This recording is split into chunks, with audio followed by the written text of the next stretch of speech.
I was riding my monster cross bike, a chain reaction hardtail with a rigid fork and drop bars out near Russian River on the islands in the Sky Loop. My friend was riding his evil Chamois Hagar, a slacked out gravel bike with an MTB drivetrain and of course drop bars. It was a 1.5 mile, 890 foot climb at nearly 12%. I was definitely smoked on the climb by my friend. Fitness is probably to blame, but I'll blame a few seconds on the 6-pound bike weight differential. After the climb, there was a 1.3 mile, 10% grade descent down the backside of the mountain that was on loose, dry trails, a flowy washboard if such a thing exists. I'm running WTB byway tires, which have a slick middle and knobby edges for grip.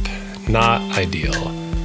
After the descent, we climbed back up the ridge and started back to the car.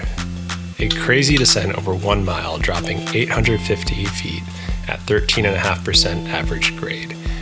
This was pretty rough, muddy, and not well traversed. I'm not afraid to admit that I walked portions.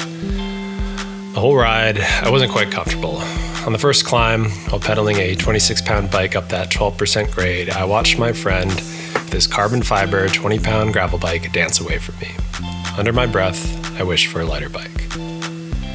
On the first descent, while my rigid fork rattled my bones and I was washed out on every turn, I wished, very much out loud, that I had grippy tires and a suspension fork. On the subsequent climb over loose foliage, under my breath again, I wished for grippy tires and a lighter bike. And finally, on the enduro bike-worthy descent back to the car, I wished for suspension, 29-inch wheels, and grippy tires. This time I was screaming for it. So I had clearly brought the wrong bike. Normally I would let this slide. After all, it's not like this is a local trail for me. I think the problem was deeper though. I was so gravel-pilled by the bike industry that I turned a very capable hardtail into a mediocre compromise.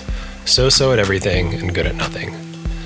I might as well have taken a hybrid up that mountain. The truth is, there really isn't any gravel for me to ride, at least not enough to cater a whole bike around it. There's chunky double track and single track, and the occasional paved road or cycle path connecting the two. If my goal is to charge up climbs and descend with a smile on my face, then I should probably just be on a hardtail XC bike. So that's what I set out to build. Could I build up a nearly 20-pound bike with a lightweight fork and frame? Maybe even with a dropper? One day, a frame tempted me to take the plunge. A Niner Air 9 aluminum hardtail that on paper only came in at 1,661 grams. At $450, I told myself it was a steal. It's not like I was buying a complete bike for $3,000. It's just a frame. I could take my time building it up, spread the cost out across a few paychecks. Oh, the lies we tell ourselves when it comes to bikes. Before I knew it, I had purchased everything within weeks of the frame purchase.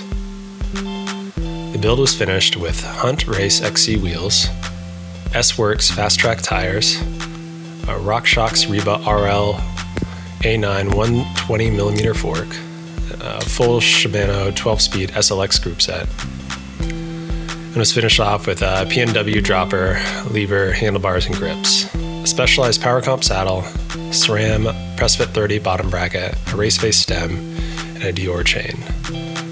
The true build ended up tipping the scales at 23 pounds. I had chalked this up to the amount of sealant I used, along with the frame being 400 grams heavier than what I found online. These things happen when you ride the large frame. Sure, I could have saved some weight with an XT group set and a Sid Ultimate fork, but that would have added an extra $1,400 to the build.